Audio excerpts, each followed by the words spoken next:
Does Loki Season 2 have glorious purpose? Let's find out. What's going on, guys? I'm Chris, and welcome back to another video. Today I'm giving you my review of Loki Season 2. Now, I've only seen the first 4 episodes. There are 6 episodes, so I've technically seen 2/3 of the season. There will be no spoilers in this video, so don't worry. And these are just my honest thoughts on the first 4 episodes. But before I get into this thing, hit that like button, comment down below some predictions or expectations you've got for Loki Season 2. Subscribe to that notification bell to help reach my goal of 100,000 subscribers here on the channel. It means a lot. And also check out the Unusual Couple podcast link down below for weekly episodes with myself and my girlfriend Quan. Will be doing Loki episode reviews over there every week, so you're not going to want to miss out on that. Now, before I get any further, it's 1:15 in the morning if I look exhausted.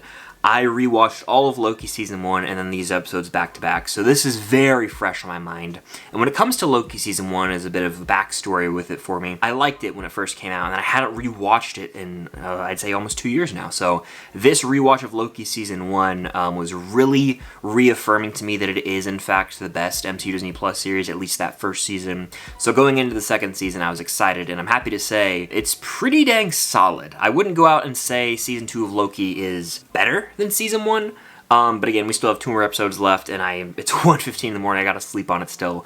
But throwing away the comparisons and everything, let's just talk about the actual season of TV. It picks up immediately where Season 1 left off, and I'm a big fan of when TV does that, when you've got a season that has a somewhat cliffhanger ending in Season 1, and Season 2 doesn't miss a beat. It picks up immediately where it leaves off. Now, it's worth noting there's new directors involved with Season 2 of Loki. Kate Herron is the director of many, I think maybe all the episodes of Season 1.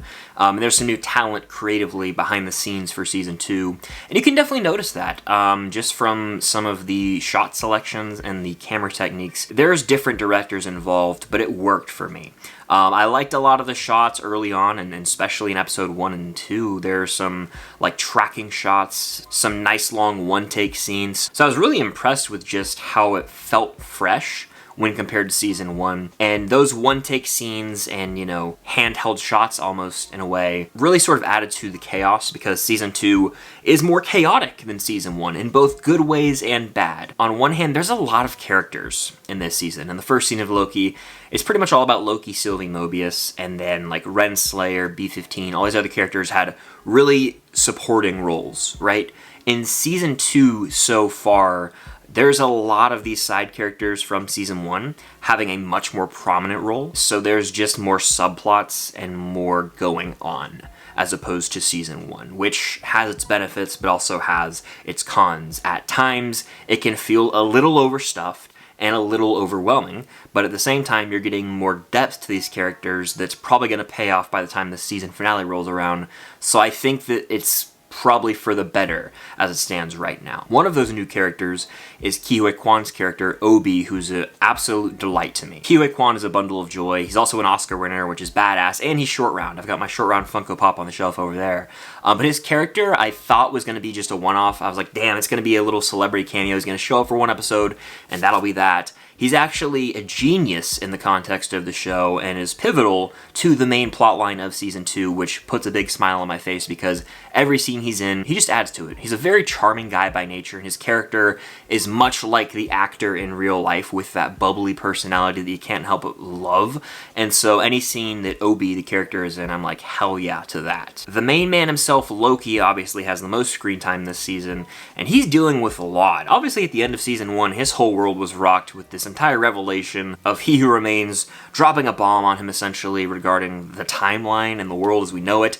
A lot of information to process, and so Loki's dealing with some things mentally, but also physically in the early going of this season. The concept of time shifting is introduced, and there's even some elements of past, future, present sort of sprinkled in throughout, which I think will definitely come into play as we get further into the season. But any movie or show that handles those timelines really well and like jumps to the future or past, it's always right up my alley, and Loki Season 2 has excelled at that so far. To me, the visual effects are just as good as the first season. The score is just as good as the first season. And like I mentioned earlier, there's a plethora of characters in every episode, one of those being Victor Timely, played by Jonathan Majors. Victor Timely is the guy who essentially discovered that multiple universes are stacked on top of each other, and that led to all these Kang variants ultimately warring with each other. He Who Remains was like the one pure one, but you already knew that if you're watching this and you've seen Loki and Quantumania. Regardless, Victor Timely is in this season, and it's such a sharp contrast if you compare this character to He Who Remains,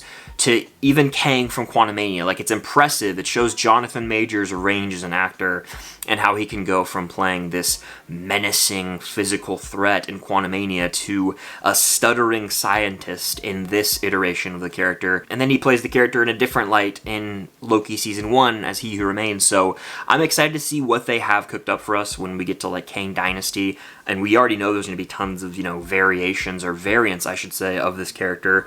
He's crushing it, and I really like what they're doing with this character so far. Now, my favorite character in Loki Season 1 was Mobius, and he's getting his time to shine here. He might be the most fleshed out this season, I would say. He's really starting to question his life, his identity as a human, and he's afraid almost to go and see what his life was like on the sacred timeline before he was brainwashed into the TVA. So, a lot of questions, not only with Mobius, but all the characters this season.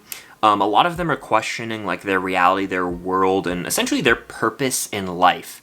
It's a very deep season thematically. A lot of characters are questioning their identity and their role, and so that's something that I took from this season so far, is that it's a lot smarter and deeper than I thought it was going to be. There's some solid hand-to-hand combat scenes and moments of action, but to me, I was more so enthralled with these high-stakes scenarios that I won't dive into, but if you've seen the first episode even, you'll know what I'm talking about, where it's not like Loki fighting off a bunch of Minutemen or variants or whatever. It's more so the stakes are really high out of the gate this season, and that makes it really easy to just latch on to everything that's going on. Like, as a viewer, I wasn't like, damn, what's the point here? A lot of Disney Plus shows can sort of meander for no good reason.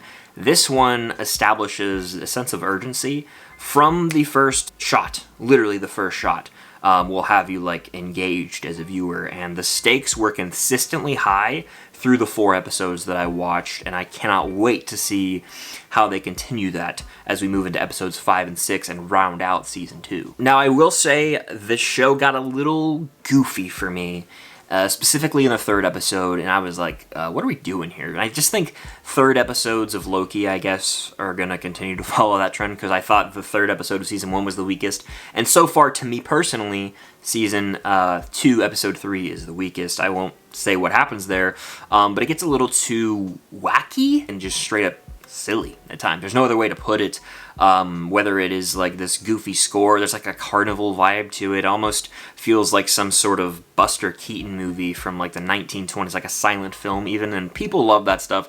I was like, this tonally feels just off in terms of the show we're rocking with so far, but it is what it is, and a lot of character decisions irritated the crap out of me. There was Sylvie moments that irritated me. Miss Minutes was getting under my skin some, but through these first 4 episodes, I'm in, and I really liked Season 1 of Loki. Like, after that rewatch, I'm confident in saying Loki Season 1 is the best made MCU Disney Plus show. And Season 2, I can't fully judge yet, because I've only seen 4 of the 6 episodes, but it is very good, and it maintains that level of quality. Might be a little bit of a dip at times when compared to Season 1, but if you enjoyed Loki Season 1, you will like this a lot as well. There's a lot of questions to be answered with 2 episodes remaining, and I hope that it doesn't feel rushed. I hope they give us clarity, and I have confidence in them to do so. Could it potentially set up the next Avengers film? Could it potentially set up a Season 3 of Loki? These are questions that hopefully get resolved in the next 2 episodes, but I'm happy with what I've been presented with so far. Through 4 episodes, Loki's got his time to shine. Every character is being fleshed out really well. Sure, it's goofy and silly at times, and feels like it can get a little too overstuffed with a lot going on, but the stakes have been consistently high through and through. There's urgency, and we know what these characters' goals are. They're fleshing them out. There are a lot of deeper questions about identity and roles in society and just life in general. Like, everyone's almost having an existential crisis at times, which can be relatable, as depressing and sad as that is. But Loki Season 2 is a win for me thus far. I'll get back to you after I watch episodes 5 and 6, because unfortunately, MCU Disney Plus shows have a track record of starting really hot and then just falling off insanely hard in the end and just ruining the whole experience. Loki Season 1 is one of the few that actually stuck that landing, so we'll see what Season 2 does. But as of right now, I like it quite a bit, and I recommend watching it if you like Season 1. If you haven't seen Season 1, watch Season 1 and then watch this, because they are onto something here, and they're clearly building up to something bigger in the overall MCU, which is why I like Loki so much. It feels the most relevant in the entire Marvel Cinematic Universe, and Season 2 is continuing that trend. We're building up to something big with Loki Season 2, and I can't wait to see what they have in store for us as this season rounds out, but also as we progress in Phase 5 and maybe even into Phase 6. So yeah, safe to say Loki Season 2 has been a win for me so far, but be sure to hit that like button, comment down below some of your expectations and predictions for the season, subscribe and hit that notification bell to help me reach my goal of 100,000 subscribers here on the channel. It would mean a lot. I'm outright exhausted right now, it's like 1:30 in the morning, but I'm about to go edit this video and then fall asleep. Hopefully I don't drift off into some void and end up in an endless time loop. Hopefully no variants of me come to me in my dreams. I don't know what I'm even saying right now. I'm delusional. But anyway, thank you guys as always for the support. Stay tuned for more Marvel content coming soon. And until next time, I'll see you guys later.